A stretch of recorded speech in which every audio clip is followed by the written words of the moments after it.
Today we're making Galatopita. Put inside 1 liter milk, 150 grams sugar, 100 grams fine semolina, and 40 grams corn flour. Crack him up 3 Greek eggs and put them inside. Get 1 lemon, take him off the skin. Now it's very zesty. Squeeze him all the juice, add 1 teaspoon vanilla, and put inside 1 pinch salt. Help the flavor. Turn him on the gazi and don't stop mixing him. When he's coming thick and creamy, turn him off the heat. Put inside 70 grams unsalted butter and mix him up. Get 1 dish, 26 centimeters, and pan him with a little bit butter. Put a little bit semolina, the bottom, the sides. Shake him up a little bit. Then throw away what's not sticking. Now put your custard in the dish. Make him nice and even. Smack him up a little bit, like you're not mucking around. Gonna help him set more nicely. In another bowl, put inside 1 egg, 1 tablespoon water, 2 tablespoons sugar, and half a teaspoon vanilla. Now mix him all up. Pour over the top of your dish and dance him a little bit so it's going everywhere. Do your cross. Now put him in the oven, 30-40 minutes, 180 degrees Celsius. When she's ready, take her out. Now leave her sleeping couple hours. Cut around the edges. Get 1 plate. Put the middle. Flip here. Take him off the top. A little bit stuck.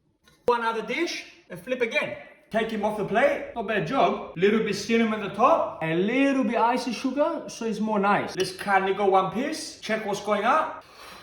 Look how beautiful she's looking. And him is like the Pac-Man. It's bloody beautiful, mate.